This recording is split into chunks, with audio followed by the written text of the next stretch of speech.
का ये संकल्प है कि ये पीओके हमें वापस लेना है, पीओके भारत का हिस्सा है और यही केवल बात होगी और कोई बात नहीं होगी। और तीसरे देश का इस मामले में कुछ कहने का या बात करने का कोई मतलब ही नहीं बनता। भारत इसके लिए बिल्कुल तैयार नहीं है, कश्मीर पर बिल्कुल रुख साफ है, पीओके भारत में आए, बस इसके सिवा और कोई। ऐसा है कि पाकिस्तान को ऐसा करारा वो जवाब देना चाहिए कि पाकिस्तान को, मतलब पाकिस्तान की आर्मी को, to be honest with you, वो उसको सबक सिखाना चाहते थे, बट शायद वो सबक नहीं सिखाया गया। बिकॉज मुझे लगता है, देखिए, अगर आप पाकिस्तान की आर्मी को डिफीट करना, no, for them it's a holy cause. आप दहशतगर्दी करेंगे तो आप जन्नत जाएंगे, ये पाकिस्तान का कॉन्सेप्ट है। आप दुनिया भर में इतने मुसलमान हैं, मुल्क हैं मुसलमान, ठीक है। हालत ये कर दी कि पूरा पाकिस्तान की एयरफोर्स को डिस्टेबलाइज कर दिया।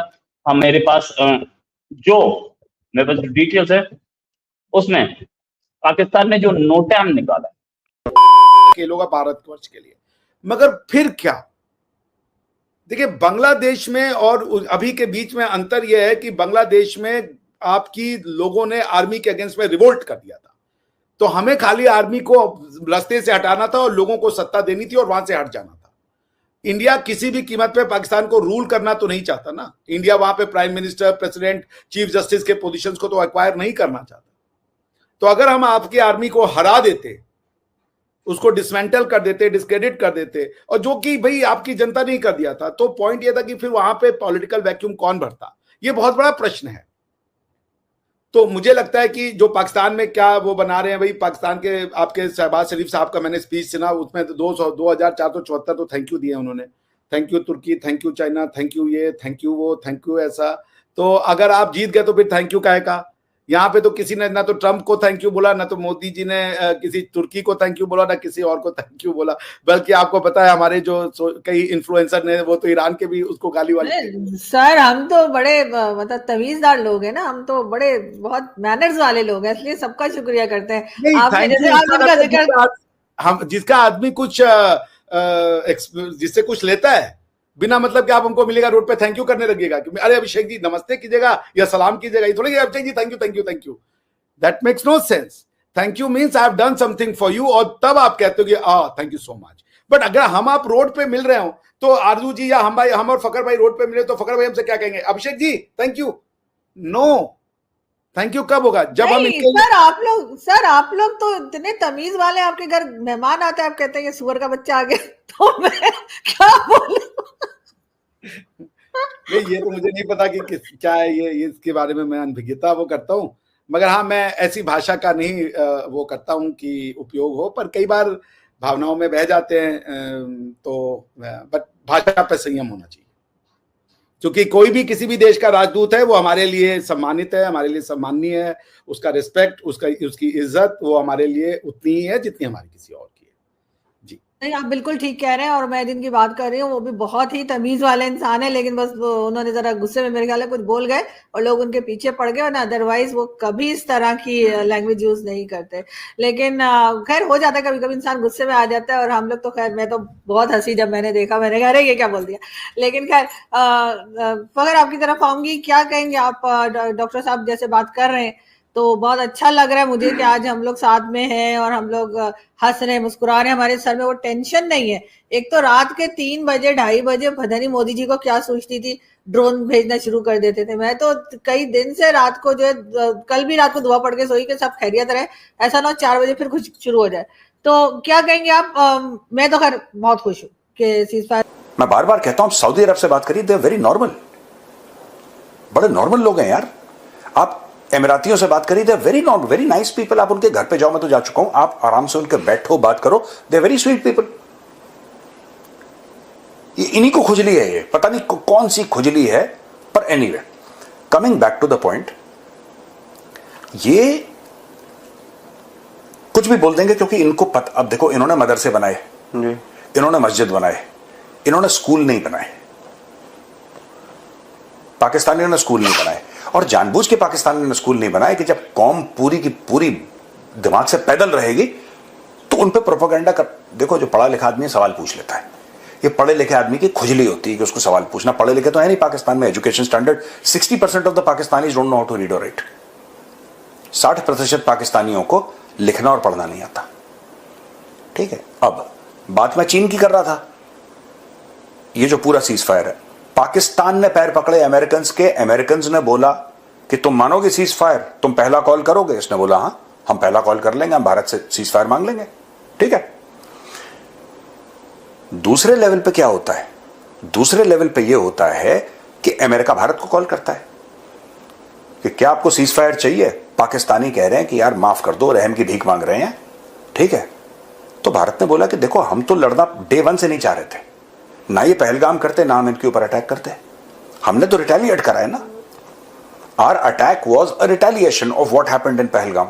We did not initiate hostilities, hostilities इन्होंने इनिशिएट करी, ठीक है। अब हुआ क्या? पाकिस्तानियों ने बोला ठीक है, 3:30 बजे पाकिस्तान के डीजीएमओ ने हमारे डीजीएमओ को कॉल करा। हमारे डीजीएमओ कुमाऊं रेजिमेंट के, ठीक है। ये मुझे कहना जरूरी था यहां पे, इंपॉर्टेंट थिंग, ये इंपॉर्टेंट पॉइंट है, star to be noted my lord. इनको कुमाऊनियों के पैरों में पड़ना था तो कुमाऊनियों के पैर में पड़ गए पाकिस्तानी, कोई बात नहीं। एक कुमाऊनी रेजिमेंट का उनका बाबा एक कौम बना पड़ा, एक कुमाऊनी रेजिमेंट से सीज फायर मांग रहे हैं। हाँ, अब देखो, अब इशू ये है कि इन्होंने डीजीएमओ को कॉल करा, तो DGMO I am guessing he must have consulted with the government, he must have consulted with the chief and everything, and they said कि ठीक है। What was our aim? Our aim was to punish Pakistan, we have punished Pakistan, ठीक है। इन्होंने बात करी, China को बाद में पता लगा कि पाकिस्तान गेम खेल गया है। चाइना ने इनके लगाई चाबी कि तुमने सीज फायर बेटा बिना अपने पापा से पूछ के कर लिया तुमने। पाकिस्तान ने बोला कि आप भाई साहब कौन से पापा की बात कर रहे हैं? तो उसने बोला कि भाई मैं बीजिंग से बोल रहा हूं। चिंग चिंग पापा, हाँ चीची पापा। क्या हेलो हेलो वाले पापा से नहीं पूछा तुमने, चीची वाले पापा से नहीं पूछा, हेलो वाले पापा से पूछ लिया। तो चीजें क्लियर हैं।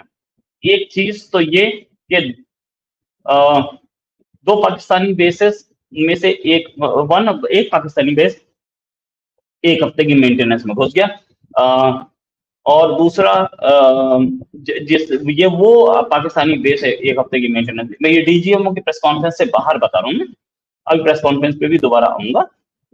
जो गुस्सा है नोटैम जो पाकिस्तान ने इशू किया है, उसमें एक जो है टोटल 11 बेसेस हिट हुए थे, उसमें से एक रहीम यार खान जो है WIP उस नोटैम में लिखा है। WIP का मतलब work in progress, work in progress का मतलब बहुत टूट हो गई है, हम 2 हफ्ते में हम इसे ठीक कर देंगे, उसके बाद हम इसे स्टार्ट करेंगे, यानी कि 10 मई से 17 मई तक। दूसरा एक नोटैम है सुक्कुर के लिए, जो जिसमें अमेरिकन F-16 है, सारे फ्लाइट्स कैंसिल कर दी गई हैं, जिस नोटैम में लिखा है NDB, नॉन डायरेक्शनल बीकन, इसका मतलब आउट ऑफ सर्विस। एक नोटैम है सियालकोट के लिए, जो कि ये बोलता है कि भाई यहाँ पर फ्लाइट्स नहीं चल सकती, मतलब मेंटेनेंस होगा। ये सारे के सारे जो नोटैम्स हैं ये बताते हैं कि पाकिस्तान की हालत खराब है। 5 एयरमैन मारे गए हैं, ऐसा इंडियन स्ट्राइक में, ऐसा पाकिस्तान ने कंफर्म नहीं कर दिया। कितने सारे प्लेन गायब हैं, ये पाकिस्तान पहले ही बोल चुके हैं। अच्छा, इंडियन एयरफोर्स बड़ा ईमानदारी से आई आज, बड़ा सामने, बड़ा ओपनली बोली, सारे जवाब उन्होंने बड़े अच्छे दिए। एक चीज उन्होंने ये तो पहले ही बोला था कि वॉर खत्म नहीं हुई, इसलिए आप थोड़ा सा संभल के पूछिएगा, और पूरे जवाब शायद हम ना दे पाए ऑपरेशनल। ये भी सीज फायर जो डिक्लेयर हुई है वो सीज फायर है, मतलब अभी खत्म नहीं हुआ है, ये हो सकता है कि ये दोबारा शुरू हो जाए। ऐसा ही आज हमारे एक एयरफोर्स के डीजीएमओ साहब ने बोला कि देखो सीज फायर है, अभी सब कुछ मतलब ये सेटल नहीं हुआ, बातचीत होगी, बातचीत पे नहीं माना तो फिर हो सकता है दोबारा हो जाए लड़ाई झगड़ा, ऐसा उन्होंने बोला है। ये भी बोला कि पाकिस्तानी प्लेन्स हमने नीचे गिराए। उन्होंने ये भी बोला कि देखो हम देखेंगे, we will wait tonight, response will be punitive. अगर पाकिस्तान सीज फायर वायलेशन करता है तो इसका मतलब सीज फायर नहीं हुई, इसका मतलब सीज फायर जो है वो टूट सकती है कभी भी। एक चीज जो क्वेश्चन पूछा किसी जर्नलिस्ट ने, वो ये बोला कि क्या हम कुछ अपने प्लेन हमने लूज किए हैं, तो उन्होंने बोला we are in compact situation, there will be losses, questions should have been question should be, have we achieved our objective to target terror camps? All our pilots are back home. इससे उन्होंने indication दिया, सीधे सीधे जवाब नहीं दिया, लेकिन indication दिया। तब देख लिए वीडियो तो इसके बारे में क्या राय है आपका? ओपिनियन है, खुद ही अपनी ओपिनियन दे, खुद ही अपनी राय दे। चलिए मिलते हैं नेक्स्ट वीडियो में, तब तक के लिए जय श्री राम, जय हिंद।